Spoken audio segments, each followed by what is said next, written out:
Nah,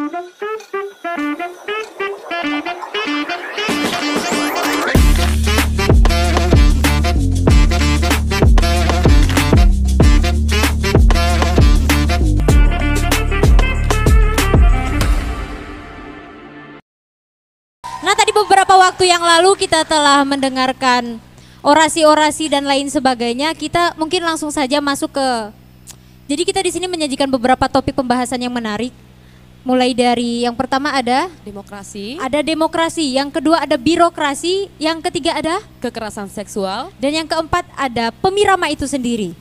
Jadi berbicara tentang demokrasi ya, teman-teman, demokrasi.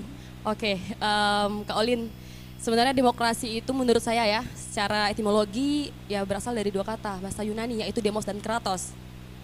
Demos artinya publik, kratos artinya kekuasaan, betul. Dan saya ingin mendefinisikan secara etimologi nih.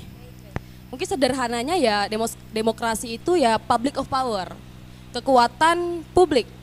Artinya tidak ada suara yang dapat diatur, dapat dikekang, dapat dipenjarai. Tapi Kak Olin mungkin ya secara panjang akan dijelaskan mungkin ya oleh panelis dan paslon. Boleh Kak Olin berikan pada siapa dulu nih? Tadi Kak Indah telah memberikan definisi sedikit ya tentang demokrasi. Pandangan awal mungkin ya. Baik, kita bergeser ke paslon nih. Menurut Bang Faisal, demokrasi itu apa?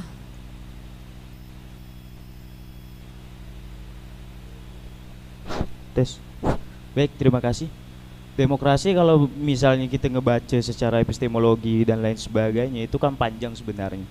Jadi saya langsung kepada intinya, yaitu sebenarnya kalau dari rakyat untuk rakyat, oleh rakyat untuk rakyat, dari rakyat untuk rakyat, dari rakyat oleh rakyat untuk rakyat. Okay. Ini jangan sampai salah mendefinisikan demokrasi nih. Kita ibaratkan lagi nanti dari mahasiswa untuk mahasiswa, nanti bakal kembali lagi ke mahasiswa kayak gitu.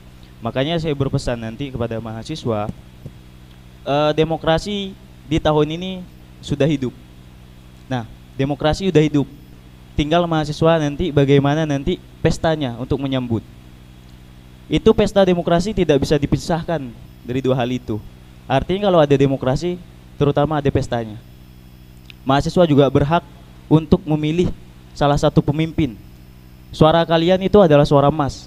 Suara menentukan pemilih, suara menentukan 1 tahun ke depan Dewan Eksekutif Mahasiswa Institut. Jadi suara kalian itu harus dipergunakan sebaik mungkin. Mungkin itu secara singkat yang bisa saya paparkan untuk demokrasi. Terima kasih. Itu adalah apa ya, definisi demokrasi bagi Bang Faisal. Kalau menurut Bang Dimas nih, setuju atau adakah tanggapan lain mengenai demokrasi yang disampaikan? Yang saya tanggapi itu dari saudara Faisal saja bergagap ngomong demokrasi. Baik. Bagaimana kami meyakini ketika Bang Faisal nanti jadi calon DMAI itu tidak gagap. Apa ini yang mau dianut demokrasi, apa ini? Sedangkan Abang dalam menyampaikan saja itu saya rasa penuh keraguan. Dan menurut saya demokrasi itu bukan tentang hanya suatu pemirama atau pemilu dalam skala negara, tetapi demokrasi itu ketika kita berbicara A sampai Z pun, bahkan ada kalimat yang bisa bilang he gitu pun, itu ya memiliki kebebasan selagi kita mampu untuk mempertanggungjawabkan dari suatu ucapan kita itu. Sehingga kalau hanya ngomongkan dari rakyat oleh rakyat untuk rakyat, ya omong kosong kalau menurut saya. Buktinya kalau kita mengambil dalam skala kampus, kita membayar UKT, ada juga fasilitas yang tidak dipenuhi. Lalu ketika kita kayak mengkritik sedikit dengan dosen, ya nilai yang jadi permainan. Apakah itu demokrasi di dalam skala kampus? Oke. Jadi sedikit berseberangan ya. Tapi Bang Dimas, semoga kegagapan yang terjadi pada saudara Faisal ini tidak terjadi pada kepemimpinannya jika terpilih Bang Dimas. Oke, saya juga ingin mendengar apa sih demokrasi dalam lingkup kampus ini khususnya kepada Bang Davi mungkin ya. Boleh nih Boleh, Bang. Cek demokrasi. Tadi secara umum demokrasi dari rakyat, oleh rakyat untuk pejabat. Salah. Dari Salah, rakyat, Bang. oleh rakyat Rakyat. untuk rakyat. Demokrasi kan secara isonomia dan secara isogoria dalam sosial politik itu kebebasan berpendapat, kesamaan hak di muka umum. Nah, kalau kita berbicara dalam ruang lingkup kampus, apakah kebebasan berbicara dan persamaan hak itu sudah ada di kampus? Buktinya, saat pemilihan, ini saya berbicara tentang kedewasaan berdemokrasi. Saat pemilihan, ada golongan-golongan tertentu pasti yang berusaha untuk menaikkan paslon-paslon tertentu gitu. Nah, ketika sudah kita boleh dalam demokrasi berdialektika, berretorika, berdinamika. Tapi setelah selesai dari pemilu tersebut, pemiraman tersebut, ini dampaknya ke mahasiswa. Ada yang berkawan dari tidak berkawan, itu kan. Itu kurang dewasanya dalam berdemokrasi. Kalau kita berbicara demokrasi lagi, contohnya kemarin, saya dengar pemiraman tahun ini diundur. Apa urgensinya? Sehingga pemiraman itu diundur. Dan dari pihak penyelenggara memanggil paslon. Seharusnya mahasiswa yang meminta hal tersebut. Apakah ada mahasiswa yang meminta? Dengan alasan mahasiswa masih libur. Betul. Urgensinya apa? Apakah itu tidak cacat secara demokrasi?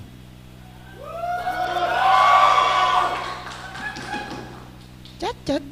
Kalau berkaca pada Indonesia, demokrasi dari dulu 1949 sampai 1959, demokrasi parlementer.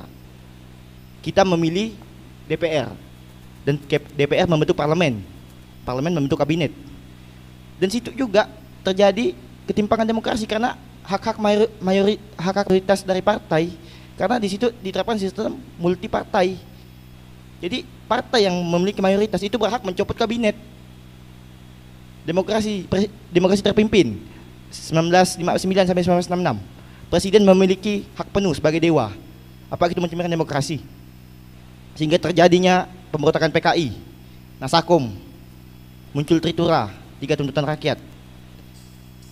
Kembali lagi ke zaman Orde Baru, yang katanya menggunakan demokrasi Pancasila.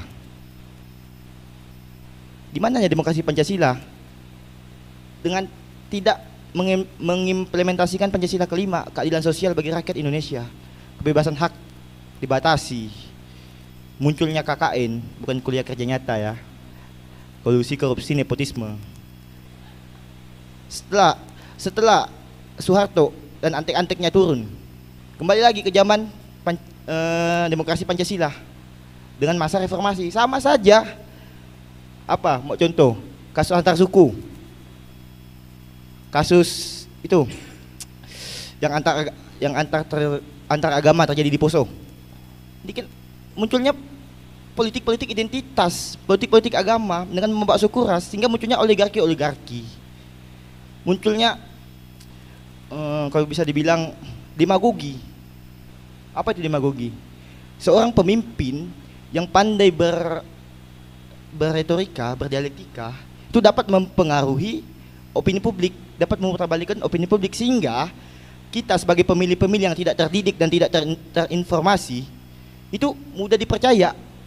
Nah, saya berterima kasih kepada LP Muarta. Adanya acara ruang publik itu penting dalam demokrasi untuk memberikan kecerdasan, kewarasan, rasa rasional. Untuk apa? Karena kita sebagai pemilih itu kita diberikan hak yang sama. Pemilih yang sudah terinformasi, pemilih yang sudah terdidik, diberikan hak yang sama dengan pemilih yang belum terdidik dan belum terinformasi.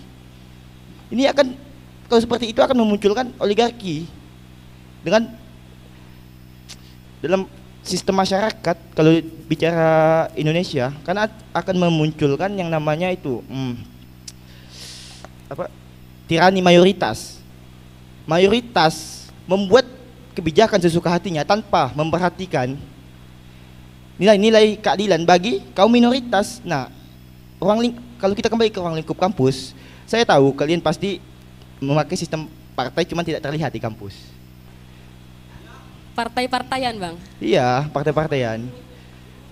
Nah mungkin saya harapkan jika dari kalian kan pasti memiliki basis-basis. Ketika kalian terpilih, jangan hanya mementingkan kebijakan, membuat kebijakan dari kelompok mayoritas kalian. Rangkul individu-individu yang minoritas. Oke. Jadi seperti itu. Cukup mungkin ya. Cukup dalam sih pembahasan diberi oleh panelis Bang Davi ini. Tapi saya juga ingin dengar suara dari jurnalis kampus ini. Apa sih demokrasi kampus itu? Apakah benar yang seperti yang disampaikan oleh Bang Davi? Juga diberikan historikalnya tadi itu kan oleh Bang Davi. Gimana tuh menurut Bang Eki? Saya pikir Pak Davi sudah memberikan kuliah tuntas ya tentang demokrasi gitu ya. Keren Pak Davi memang. Tapi memang yang saya tangkap dari Pak Faisal tadi ketika menjelaskan tentang demokrasi, saya pikir agak ego sebenarnya karena hanya bicara tentang kontestasi. Kontestasi itu kan kebutuhan Anda sebenarnya. Kami di sini tentunya menginginkan IAIN Pontianak untuk menjadi kampus yang lebih baik lagi. Siapapun nahkodanya itu. Tapi kalau mendefinisikan demokrasi hanya sebatas kontestasi, hanya sebatas pemilihan, saya pikir itu adalah egoisme yang nyata gitu loh. Nah, kalau kita bicara demokrasi sebenarnya lebih luas. Kita bicara tentang kebebasan. Kebebasan untuk apa? Untuk berpendapat, kebebasan untuk mengangkat suara kita setinggi-tingginya, dan kita bicara juga siapa yang menerima pendapat itu. Siapa yang nantinya harus mewujudkan aspirasi ataupun pendapat-pendapat yang disampaikan gitu. Harusnya konstruksi berbicara kita tuh ke arah sana gitu. Ya kita lihat di IAIN Pontianak tentunya sangat heterogen ya. Berbagai macam latar belakang, berbagai macam sudut pandang, masing-masing kepala tentunya punya banyak sekali perspektif. Bagaimana kita bisa mengakomodir pendapat-pendapat itu, mengakomodir segala macam bentuk aspirasi yang memiliki perspektif yang berbeda, tapi memiliki satu tujuan yang sama, yaitu demi IAIN. Nah itu yang harusnya kita bicarakan, itu harusnya yang menjadi poin gagasan kita gitu loh. Itu berbicara tentang demokrasi ya kita berbicara tentang hak, kita berbicara tentang kebebasan. Jadi spektrumnya saya pikir harus lebih diperluas lagi, mungkin begitu. Baik, dari tadi kita telah berbicara tentang demokrasi dan itu sudah diperdalam dari Bang Davi, Bang Eki, Bang Faisal sendiri. Dan juga setelah ini kita akan bertanya kepada salah satu panelis yaitu Kak Dinda. Tapi tunggu dulu teman-teman, kita akan jeda dulu sebentar. Jadi teman-teman jangan kemana-mana, tetap di Rimba Riang Gembira Demokrasi. Demokrasi.